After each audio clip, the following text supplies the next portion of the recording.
go. I only chose a Good morning, everyone. Welcome, welcome. Thank you very much for bearing with us.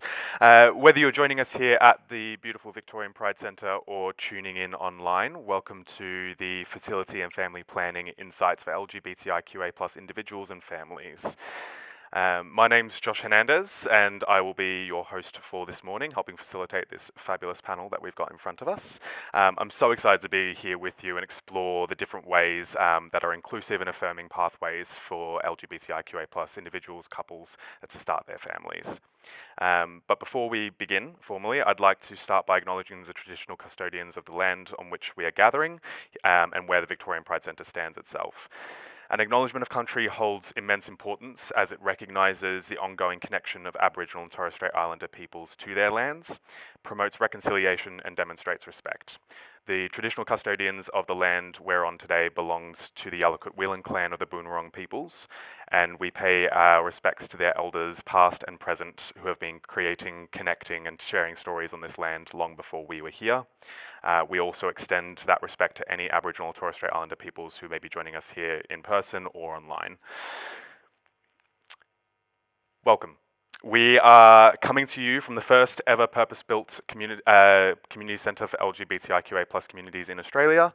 For those of you who may not know, the Victorian Pride Centre is in its 4th year of existence and is home to 16 resident organisations, including Minus 18, Joy Media, Switchboard, Thorn Harbour Health and the Australian Queer Archives. Today we are hosting from our multi-purpose theatrette. Thanks to Joy Media behind the scenes who have helped us out setting all the tech up, and those who are here joining us in person will be meeting us after this fabulous panel for some questions and morning tea.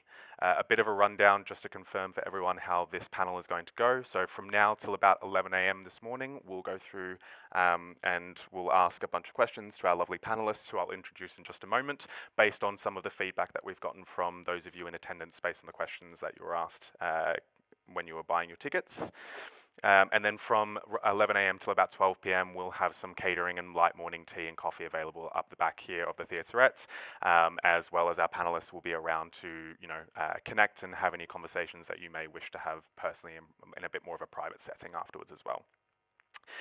If you are joining us online, feel free to post questions into the chat throughout the session. We'll basically be able to archive those chats and pass them on to our experts afterwards, so they will hopefully be able to follow up with some answers to any questions there. The session is being recorded and will be made available after the event for those of you in the room, should you wish to re-watch it again or find out any of the information you may have missed.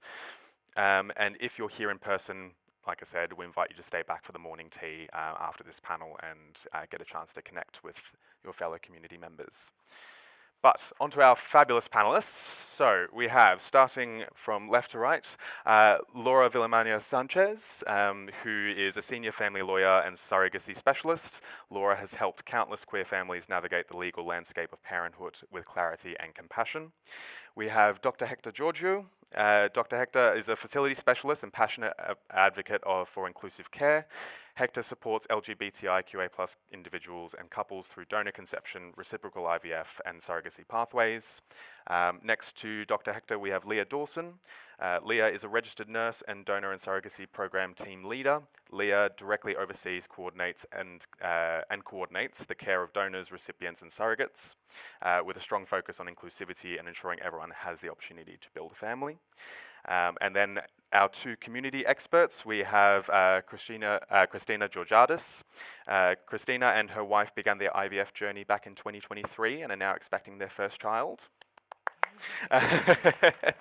And she's here to share a real honest account of that experience.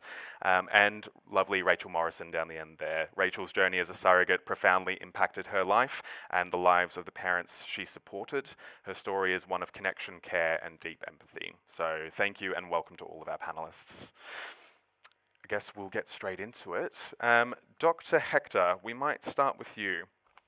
Now, one of the common questions that came out of the attendees today, so what are some of the most common fertility pathways for LGBTIQA+ individuals and couples that you have come across in your experience?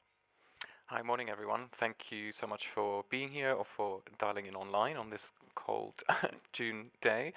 It's a pleasure to be here, I should say. I think raising awareness about fertility treatment options for queer individuals and couples is really important, and I'm really glad that the Victorian Pride Centre can support this event. But to get to your question, this is I guess the bread and butter of what I do every day. But there is no one size fits all. There's different options that are appropriate for that individual, that couple that join. But if we look at it purely from a medical point of view, the recipe, to put it really simplistic, for pregnancy is an egg, a sperm, and a womb. That's the three essentials. And depending on what fertility treatment is being done, sometimes we might need fallopian tubes that are patent so that the egg and the sperm can physically meet. That's appropriate only for the context of insemination. So then it depends, of course, on the person or people that come to see me as to what is appropriate and what is applicable in their case. So if we have a same-sex female couple, for example, then the options available would be insemination, and that would be appropriate for, or rather would be applicable in the situation where only one partner is involved at a particular time.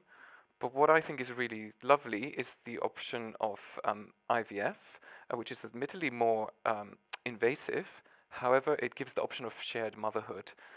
So shared motherhood is a situation where both partners are actively involved with the treatment, so that one person's eggs are collected, they're fertilized with a donor sperm, and the embryo that is created is transferred to the other partner's womb, so she carries and she delivers the baby.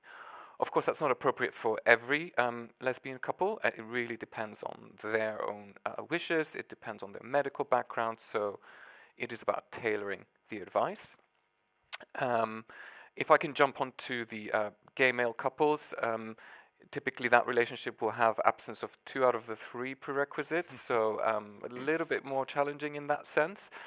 So we need eggs and we need a womb, and there are different sort of pathways that might be available for that, which I'm sure we're going to get to.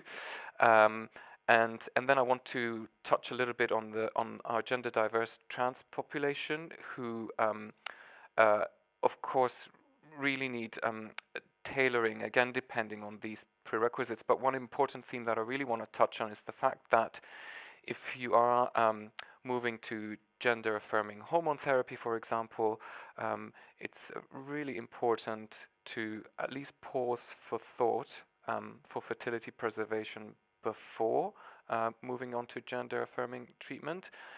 Not that it's impossible after it starts, but there are some additional challenges, and I think we have to remember that IVF is not old as a technology. I think the first IVF baby is in her mid-40s, so this is brand new. There are so many unknowns that we're all navigating like currently, and doing fertility preservation after someone has been on T, for example, this is just so many question marks. So in summary, there's lots of options to answer your question, and it's about individualizing based on the individual couple that come to see me. Fabulous, thank you so much. Yeah, definitely a lot more food for thought than I personally had, mind you, given my own personal situation. I'm not surprised I don't know all of this, but I'm very excited to learn. Thank you very much. I guess, Laura, my next question then would be, what legal considerations should LGBTIQA plus couples and individuals kind of keep in mind when they're looking to pursue or actively pursuing fertility treatment or surrogacy? Thank you. Thank you to everyone for being here as well. I hope they can hear me online through this wig of a hair. So my role as legal counsel is effectively to give certainty and stability to be able to focus on building the family that you want to build. And I think one of the main, I guess, unknowns I find clients coming to me with is inherent trust that we all have in each other, but not realizing the inherent massive risks that comes with that, and with the complexity of human relationships. So I guess from a IVF sperm donor or egg donor perspective, Some of you might have heard the High Court case of Mason and Parsons. By law, a sperm donor or an egg donor is not a legal parent. However, if that person is involved in some way in that child's life, there could be a risk that they could make an application to the court and be declared a legal parent, which was not the intention when someone's trying to build their family. And particularly with the LGBTQIA plus community, we work in a community-based, it takes a village kind of concept to raise a family, and that's where those risks really come into it. So I say although surrogacy arrangements or donor agreements are not legally enforceable as of today, I think it is a very important process to go through to get the intention of what do you expect your child's life to look like with all the parties involved, and basically sticking to that. Any payments not to be considered. I think payments should be really off the table, but I know people want to help. But it creates a lot of legal uncertainty down the track. And I know we all trust one another and think never is going to happen. Lawyers are catastrophizers by nature. So we always think of the worst possible outcome and say, this is what we're trying to avoid. So it's taking that, having a really detailed communication with all the parties involved about what the expectations are. And having it in writing, just make sure everyone is literally on the same page about what that looks like, and getting advice about what to do and what not to do. And if there's ever a question throughout that child's life where it becomes a big question mark, immediately get legal advice. From the surrogacy side of it, it is very highly regulated. And all states have different laws, and we'll touch about that a little bit later. And making sure, again, everyone's on the same page, but also there's inherent risk leading up to the birth, and even for 6 months post the birth, until such time as legal parentage can be transferred, because the birth mother is legally the parent, and the law also presumes that her partner, husband, wife, is also a legal parent, until such time as a legal parentage order is changed to make the intended parents the legal parents on the birth certificate. So there's a massive amount of time where things can go awry. And the legal considerations with a surrogate mother, as well as they have entire legal autonomy over their body, and there's no enforceable method of tying someone into carrying a baby and then handing that baby over. So I think there's a lot of unknowns in that space, and inherent trust of we don't need to involve lawyers in the IVF space. What I've seen a lot in recent years is a use of sperm donor apps, which I find is just riddled with risks. Not only medical ones, because you don't have medical history of the person you're receiving a donation from, and also the donor limits per state. So the amount of other donations they might have made that might create siblings across the line. I don't know if anyone saw that Netflix doco with that guy with 1,000 kids, but it's a real risk in this day and age. And so I highly caution against those avenues, because they're just riddled with risk, and it doesn't give you the control, certainty, the stability that you're trying to do when you're trying to build your family. And so that's one of the things I really highlight in those two areas. No, fabulous. Thank you so much. Given that we were just touching on the surrogacy element of it, Rachel, what led you to become a surrogate, and how did you choose the family that you supported and are still supporting? Yeah, so it was probably just before I turned 30, I realized that my body had this body clock thing that was like, you should have kids. And I was like, I don't want kids.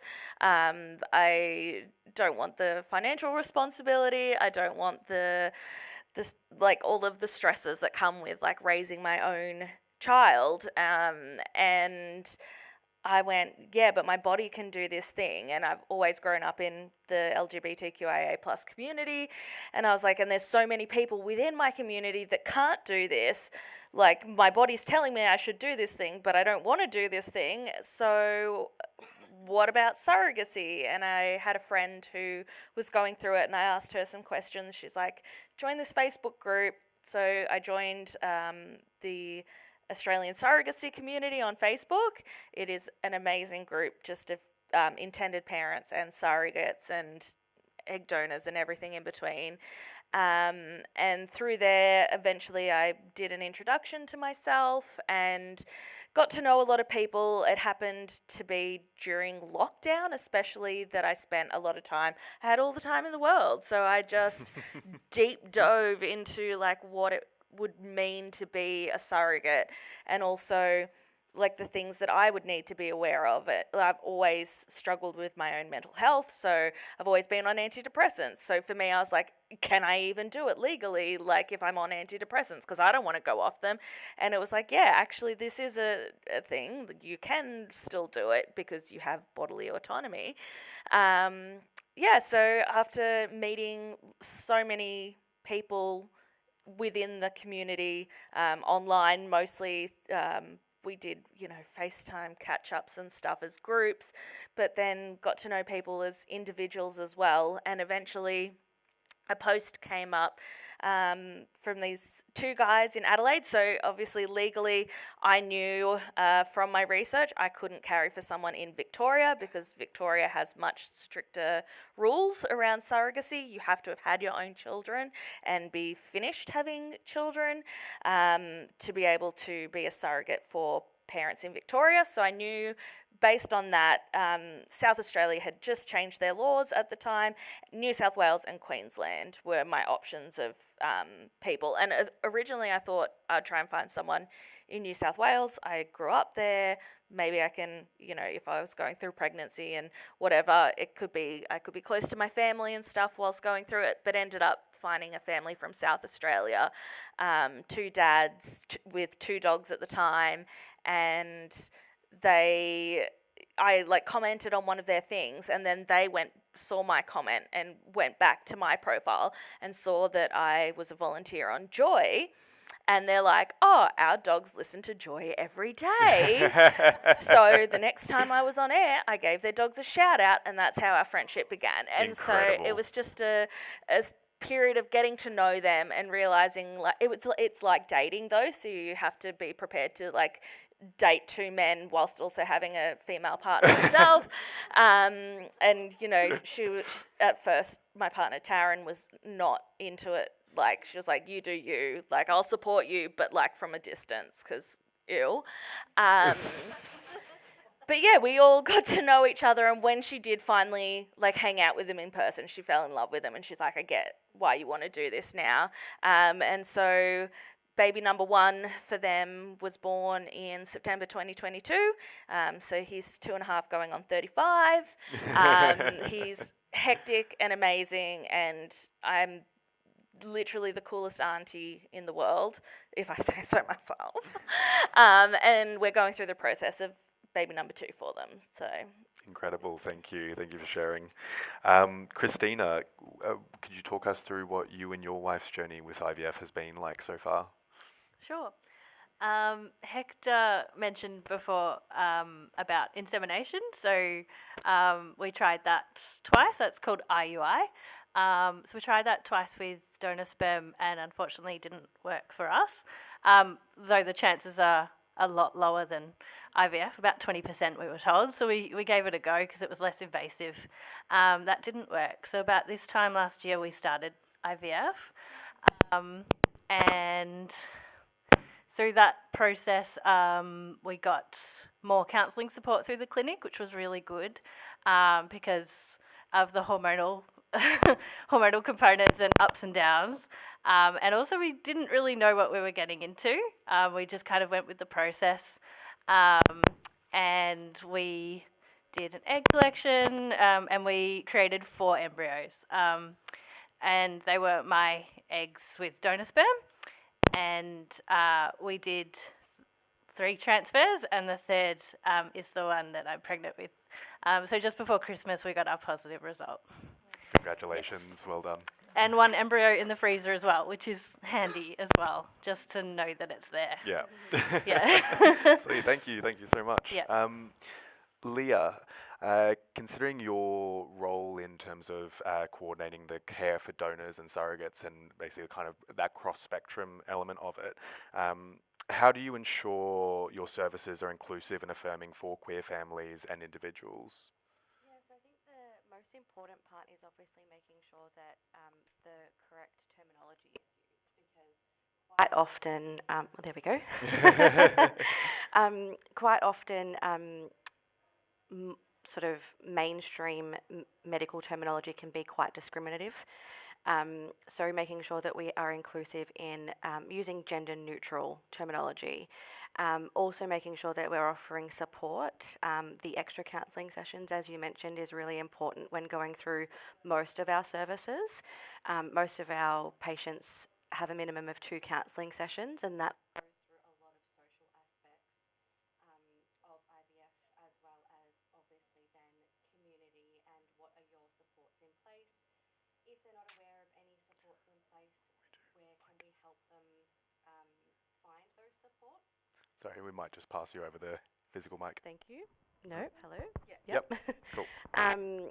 And yeah, what can we do in that space? And then also making sure that staff are inclusive as well. So we do have cultural competencies that all of our staff complete to make sure that we are sensitive with language and terminology that is used. Yeah.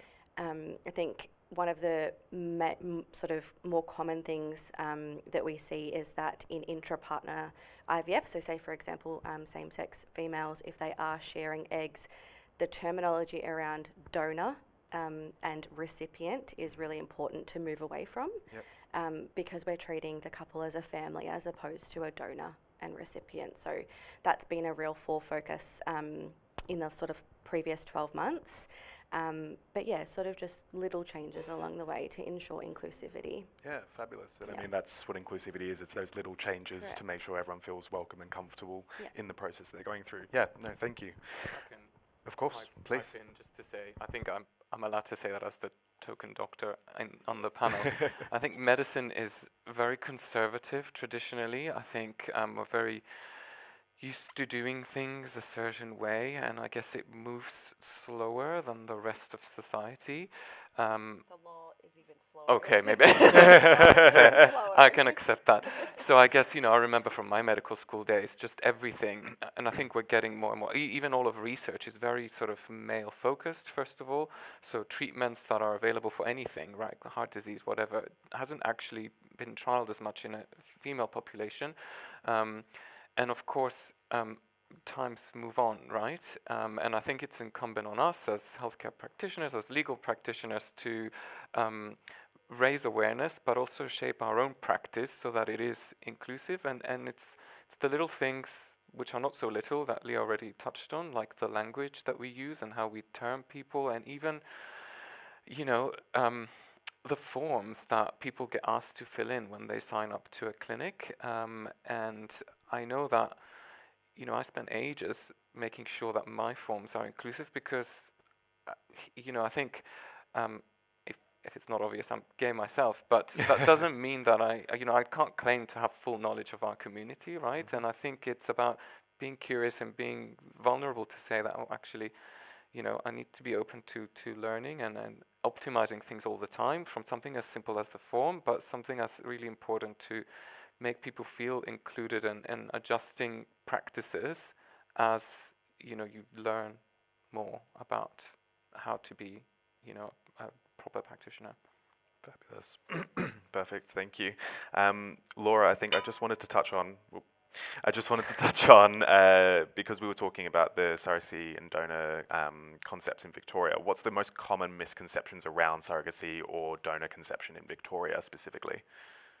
I think the most common with surrogacy is how much uncertainty exists between the conversation at the start about even being a surrogate and then until a substitute parentage order is made.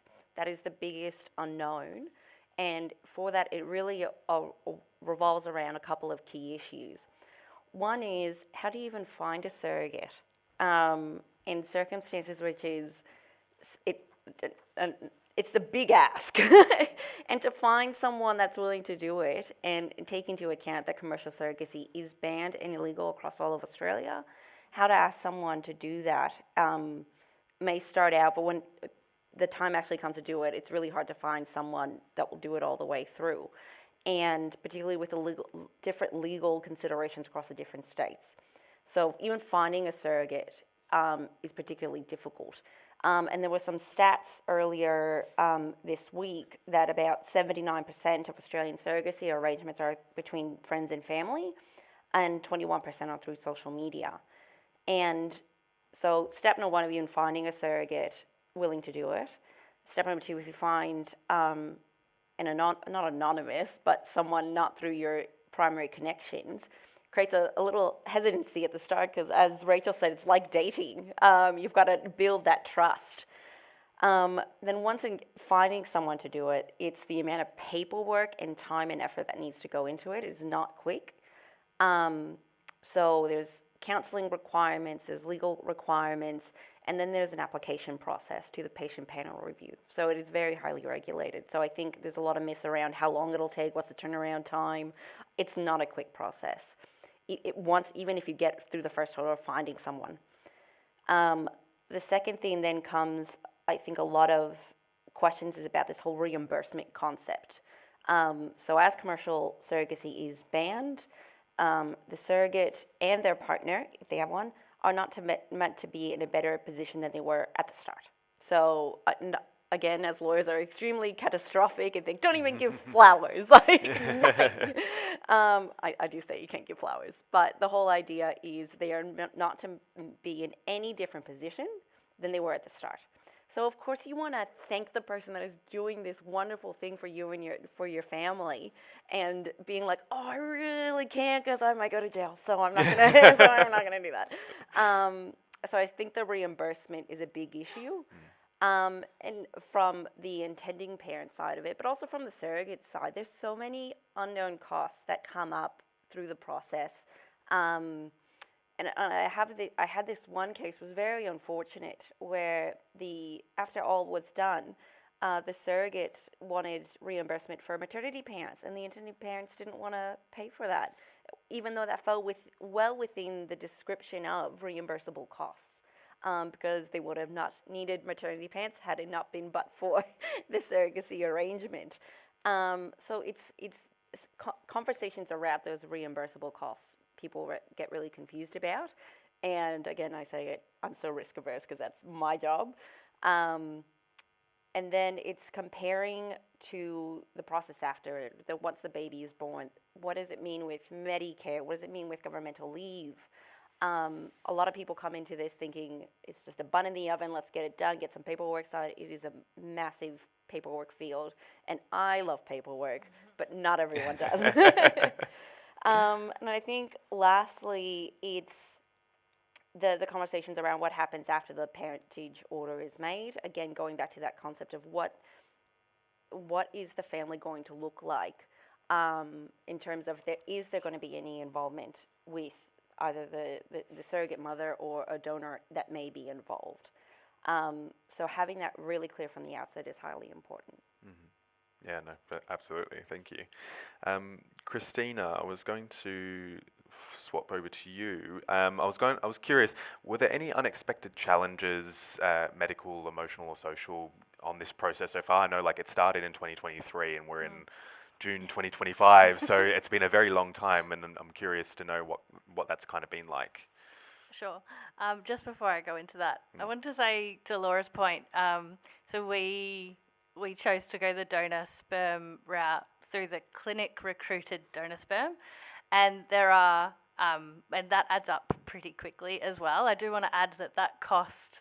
So instead of going through lawyers and writing up agreements with someone we might have met online, we chose the clinic route, but it did come with a cost, and I do want to raise that is a cost that it did impact our kind of decision making.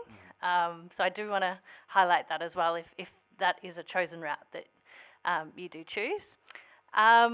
Challenges, I think, I was talking to my wife about this. So we went to the clinic really excited because we're about to start our family, and this is one of the only ways to do so. But the vibe at the clinic with all the heterosexual couples, they were on their kind of later in their journey of making their family. And so we felt a little bit naive or different because we're just starting. And so that vibe was a little bit of a shock to us because we were at a different part of our journey. I think that's just something to point out for LGBTQI plus couples that are approaching clinics, and also like maybe even the pity in the people's eyes that, oh, you're Really? here and you have to do this, and we're like, no, we get to do this. Like, this is such a privilege. Yeah. And we've saved up our dollars to come and do this, and put so much of our life aside to do this. So that vibe check, I think I wanted to point out. I mean, the clinic are beautiful, and the nurses had so much empathy, and we grew such a nice relationship over those months we were going there. I just wanted to point out just how different those kind of pathways are. And challenges, I guess, also connecting with community. So I noticed like there's a lot of, once you've had your baby, there's a lot of rainbow parent groups and people to connect with, but beforehand, there's a bit of a gap. So I found myself, on Facebook as well, found some great Facebook groups, Australian ones, and also on Reddit. It's called Queerception is the Reddit tag, and that it was probably a lot of US and UK folks as well, but found some really great connections and also pen pals overseas. Amazing. Yeah. Which I guess is, leads me to another question that I did have. And this is kind of, I guess, one for the group, but I might start with you, Christina, considering that you're starting on it. But I guess what role does peer support or community play in these journeys? And I guess it'd be interesting to know from the medical perspective of it, seeing patients come through, as well as obviously the two of you that have been through it yourselves. And I guess how can we do more to support that connection? If you've highlighted that there's obviously a niche that's missing in that kind of early stages journey, what do you think would be a solution to bring that connection back together? I think it's so important to connect with community and people that have been through it themselves. I was also saying this morning to my wife, like, I did reach out to people that had done IVF and people that I didn't know very well in our kind of circles, and I just reached out to them and said, we're starting IVF.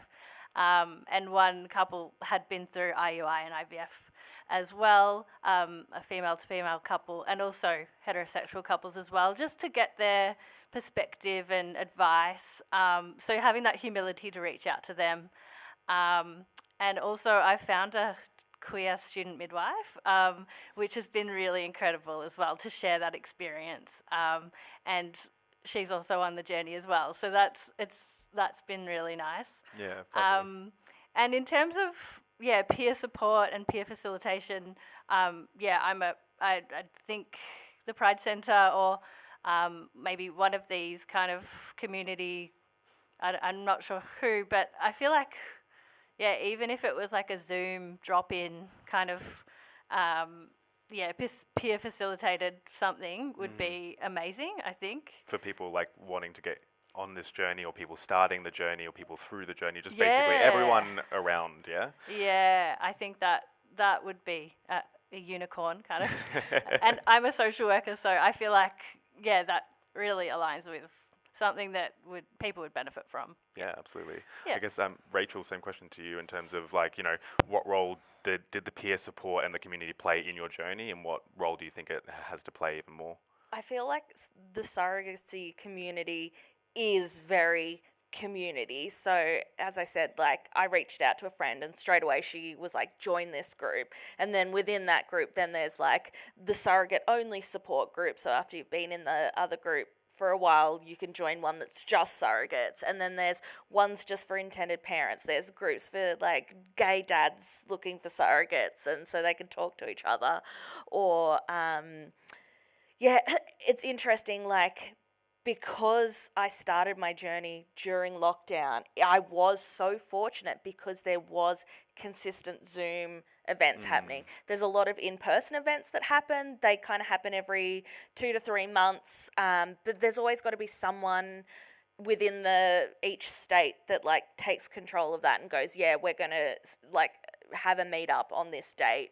I'm going to organise it, book a pub or whatever, and we'll all meet up there. I think when they're using social media and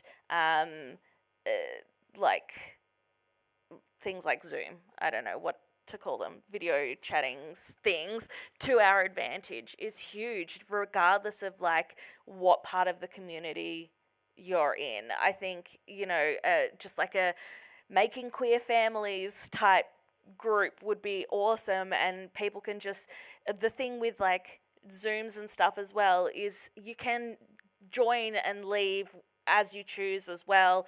Maybe, you know, you might already have kids, so you need to put them to bed before you can join the group, but then the early birds who like to go to bed early will be there in the beginning and then they'll leave. I think things like that are really important, because connecting with other people, it's how we learn, and by learning that creates inclusivity. It also gives you power, because knowledge is power. So being able to like stand up for yourself in meetings or appointments and things like that as well. So I think, yeah, community is huge, and finding a way where we can harness the things that we have available to us. Sorry, my brain's not using words.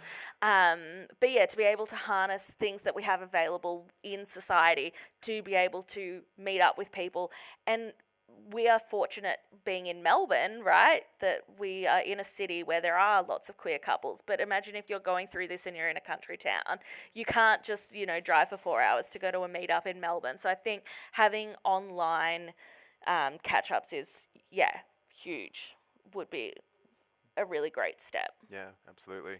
Thank you. I guess, Dr. Agdal, I was curious if you had any input in this, being that, like, you know, you've seen, you've assisted couples going through this process before. What have you noticed from that other side of the lens in terms of the role of peer support and community play in those couples' journey? It's such an important thing to be talking about, that's for sure. But before I get Please. there and before I forget, I wanted to follow on from a very important point that you made, Christina, about you know, making these early on decisions about, you know, if you need sperm, am I going to speak to someone that I know or try a sort of a less formal arrangement? And I'm going to park the legal considerations, which are really important, but Laura has touched on some of them already, versus a clinic recruited option, which comes at a cost. That's what I want to touch on. And what's really important, I think the word is getting out, but the definition of infertility in the eyes of Medicare has recently changed. So in order to be able to access Medicare rebates for fertility treatment, you had to be infertile. And that comes to Christina's other point about the fact that, you know, as queer individuals or couples, we might be going to the clinic really excited because this is the start of us building a family, whereas the rest of the waiting room is actually in a really difficult place because, you know, they've tried and they've already had difficulties. Not to say that same-sex couples can't face difficulties, and that's a whole other discussion, but I don't want to go off topic, although it's really important. So Medicare now defines infertility as, it's a very broad definition, but it includes the lack of a specific gamete, so sperms or eggs within the relationship, to achieve a family, which is great news, because essentially, even though it won't address all the expenses, that's for sure, it will bring that bill down in the context of a fertility clinic. So it's small steps, and that doesn't apply to surrogacy, which is not cheap. And again, I'm talking about the medical bits of surrogacy and setting up that arrangement. So there's always room for improvement, and I think the onus is, well, on all of us as members of community and as professionals to push for change. But yes, small steps are being made, and it's really great that actually there is some financial benefit to seeking fertility treatment now. Back to your question, I think I don't think there's a one-size-fits-all about support, but the bottom line is that it is really important. I used to work at a really inclusive clinic in the UK before I moved, and we used to have like a support network as a clinic, for couples or individuals that are part of the queer community to meet informally. It's good for sure, but some people might not feel comfortable to be that kind of close to other people that are having treatment. So I do think the online option is great because you can maintain a degree of anonymity. Equally, some people really find it beneficial to be in the same room with people who are like literally having treatment in that same clinic. I think again, it's baby steps, and I'm really happy that we are having this event because I think this is great, and I'm really happy. I know not everyone is able to join us physically once the panel is done, but you know, this gives us the option to have a chat informally for those that want to, for those that don't want you, not just between the professionals, but also within people who might already, within the audience, be having some part of treatment. They may have started treatment, they may have spoken to specialists or lawyers, and of course my very expert co-panelists who have definitely been through treatment themselves. And I think that's great because we can share knowledge, we can share our experiences, and then I guess take it from there about how to continue supporting each other. Amazing. Leah, I was going to ask you, what advice do you have for someone just starting to explore their fertility options when, say, like, you know, you just meet someone who's come into the clinic for the first time and they're interested? How do you guys navigate that conversation moving forward? Thank you. I actually just wanted to quickly touch on a few points because everyone's Please do. been bringing up so many good points in these conversations. So also just to speak to obviously clinic recruited donors as opposed to known donors, there are still costs associated with both, regardless of which avenue you decide to go down. And maybe Laura, you could touch on this point in any of your discussions as well, but the main difference is the legal side of those arrangements. So our clinic recruited programs are much more strict. We have guidelines, policies, procedures that we have to follow to obviously maintain anonymity for the donor, as well as also for the patients. We do have quite a few patients that don't wish to disclose that they're undergoing treatment, and that's fine as well. Also, for future donor linking purposes, some patients aren't really ready to link in with other same recipients, I suppose. They will eventually essentially be forced to, because donor conceived children have the right to know their donor provider at the age of 18. We do have a voluntary register where donors can put their information on the register sooner than obviously the donor conceived person turning 18. And if the recipients are open to contact sooner, they could also place themselves on that register and make contact sooner. So the legal side, I guess, in terms of using a known arrangement, and this also falls with surrogacy as well, because quite often the surrogate is, well, in Australia, the surrogate is known to them. It has to be an altruistic arrangement, meaning no fees, gifts, bribes, etc.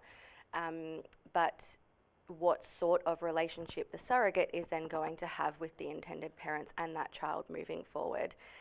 So in known arrangements or known surrogacy arrangements, there is that added layer of complexity with the legal component, as opposed to involvement with those donor conceived children. Also, to speak to forums that you mentioned before, and in terms of community and making sure that everyone feels welcome and has points of contact to discuss, that is very, very important. We do have a few Facebook groups that we do know of that our patients use specifically, but it also needs to err on the side of caution in that if a donor was aware that these forums are available, and sure, they probably could find them because it's a quick Google search, right?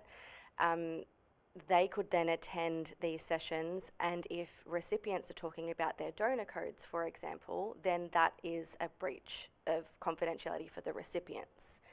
So open forums are fantastic. When they're not monitored, there is a risk associated, obviously, with that access to information.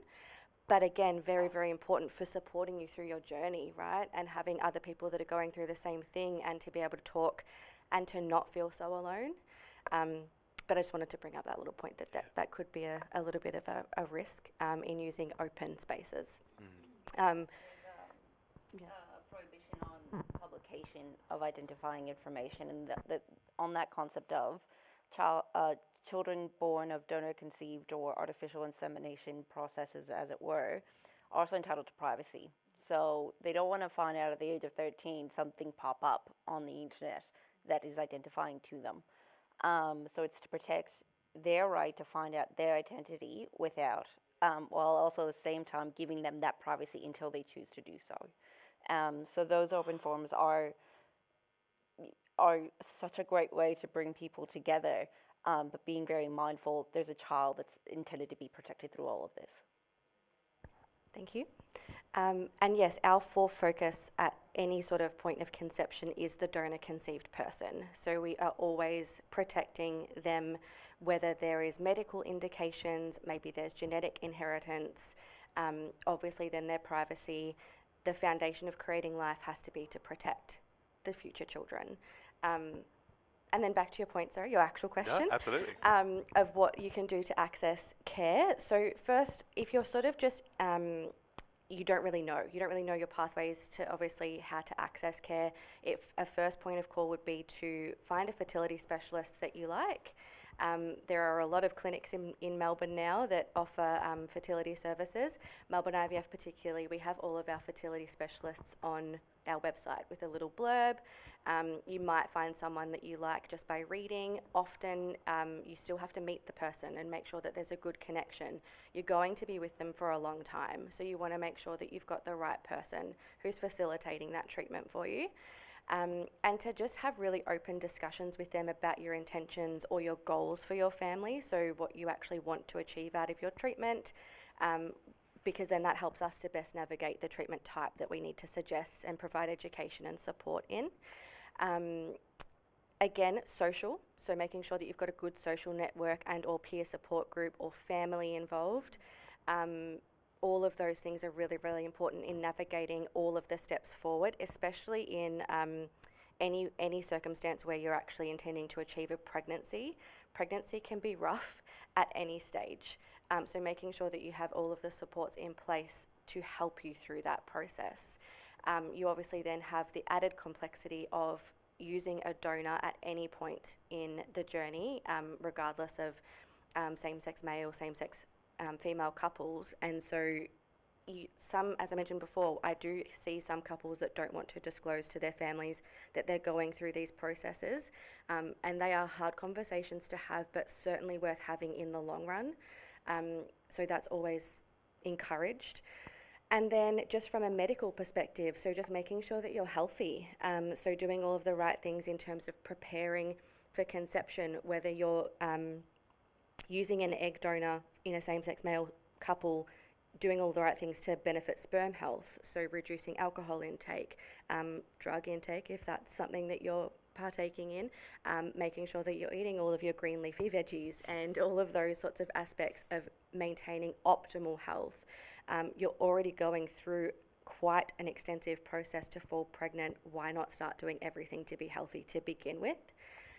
Some of those things could be discussing taking prenatal vitamins. Both women and men can take prenatal vitamins to help with gamete health, so gametes being eggs or sperm. And just being really, really open with your communications, and obviously reaching out to us at any point. Like, we're there to help with general inquiries and or needing to know where to start. And making sure that you've got a good GP too. Good GP also helps link in with our referrals. We need a GP referral to be able to see a fertility specialist. So linking in with a GP first, they might be able to initiate some of the initial tests that may be required to determine your level of fertility and or health, etc. And then also leading into the more, I guess, teethy end of the spectrum, legal advice. So if you do also, there will be donor involvement at some point. Seeking external legal advice is really important. Obviously, it's not mandated across our programs. The only program that it is mandated in is surrogacy. in a surrogacy arrangement, both parties, intending parents and surrogates, have to have their own independent legal advice before they can even proceed to the application to PRP. So as Laura mentioned, the surrogacy process is really long. It takes a long time to get to even trying to get pregnant with the embryo transfer cycles for the surrogate. So making sure that all of those things are sort of actioned beforehand, or at least on the forefront of your mind. And if you're not aware of what you need to do, then that's when you ask us. Perfect. Amazing, thank you. I think we've got time. I did want to ask you, Laura, one more question before we finish up. I guess the last one just from yourself would be, how can early legal guidance prevent challenges that we've discussed throughout this panel later down the track? What would be the kind of optimal way, in your opinion, that a couple or an individual seeking these kinds of treatments would start the legal kind of considerations? I'm one for proceeding. Knowledge is power, and so I'll start with the donor process. The donor process, I recommend getting legal advice before deciding who you're going to go with, or whether it's going to be unknown, or the ones I caution against are the random sperm donor app ones. But getting legal advice early is just very preliminary to know what issues you need to be looking out for. You don't want to find out at the end of the process that you should have done something probably a few months beforehand. So having early legal advice with donors is about what kind of conversations you need to be having, either with a known donor or with an anonymous donor, are very important. I've seen a lot of people come with like, here's our contract. I'm like, that's not a contract. That means nothing, and it also refers to things that do not legally exist. People find stuff online and think that will cover them. It doesn't. One, because they're not legally enforceable, and two, they refer to sometimes references to laws that don't exist.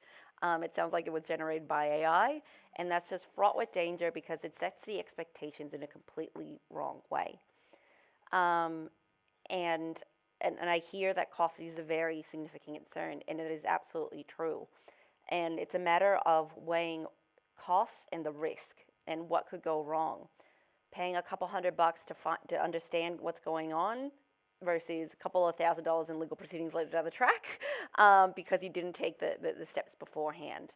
And getting counseling, I think, is extremely important because there's a lot of emotions that go through it, and around expectations and what people think. And sometimes people think they're communicating the same thing, but they might actually be communicating across purposes. With surrogacy, there is legal requirement to get independent legal advice as part of the application process before even the insemination can occur. It has to get approved by the patient review panel.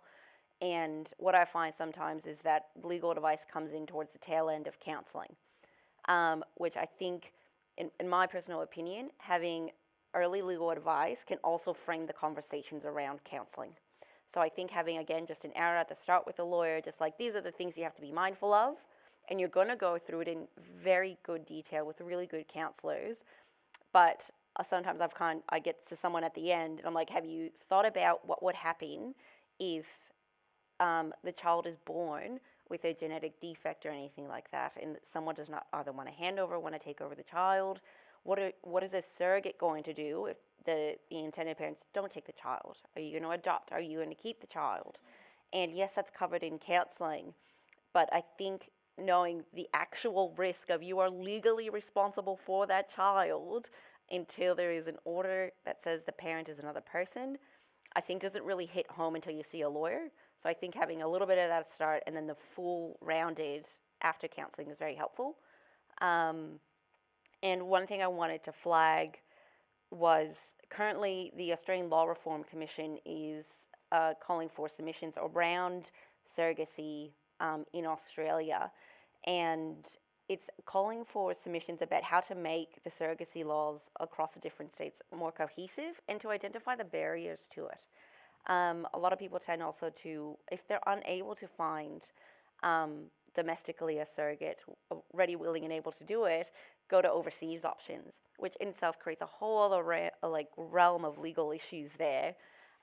So the Australian Law Reform Commission is looking at what can minimise the barriers to domestic surrogacy, and around introducing, should there be compensation surrogacy, and surrogacy matching services. There's a lot of Facebook groups, but that proceeding with caution with those. It is illegal in Victoria to advertise surrogacy services, and what can make the legal process easier as well. And with the overseas surrogacy, it's a criminal offence to do so in New South Wales, Queensland, and the Australian and the ACT. So what the law is in a state of, we need to fix it. And I would recommend, if anyone is interested, what kind of questions you're facing right now, either at the early stage or in the middle of the stage. This is the opportunity to tell the government, I've got problems and I need you to fix it. So submissions are open until 11th of July, and I'm happy to circulate, if there's anything to circulate, a link to what the questions are. And it's about what your positive experiences have been, what questions you're finding are really hard to overcome, what negative experiences you've come across. And it's not about the legal side, it's about your story. And particularly around the LGBTIQA plus community, where we face not only cost barriers, legal barriers, and medical clearance barriers. I know in WA, gay men and single men can't access surrogacy. So what barriers exist legally and socially to get us to create the family that we want? So I think those... I realized I just forgot your question. As I went on my little tangent about the Australian Law Reform Commission of let's make some noise. It's the purpose of early intervention with a with a lawyer. Yes. So yes, I think issue you've covered spotting is what I call it. Issue spotting, red issue flagging. spotting. So just know, knowledge is power. And I know it sounds like a lawyer just wants money, but I want people to build their family with the dignity and confidence that they deserve, with absolute certainty and stability. Amazing. Thank you so much. Thank you so much to all of our panelists for today. Thank you to Laura, to Dr. Hector, to Leah, to Christina, and to Rachel. It's been amazing. Thank you so much for sharing your time and sharing your stories with us. The knowledge and personal experiences are invaluable. Thank you very much to Melbourne IVF and Landers and Rogers for sponsoring this event, and to the team at Joy Media for organising the tech and all the audio services. And thank you again, obviously, to the team at the Victorian Pride Centre for hosting us here today. And to everyone who has joined us, both online and here in person, thank you very much for coming along. We hope you leave feeling at least a little bit more informed, supported, and a little more confident on your own journey. And please, of course, there is a morning tea now starting after this. Feel free to stay, be connected, and talk with our lovely panelists. But yes, thank you all very much. Thank you, Josh. Thanks, everyone.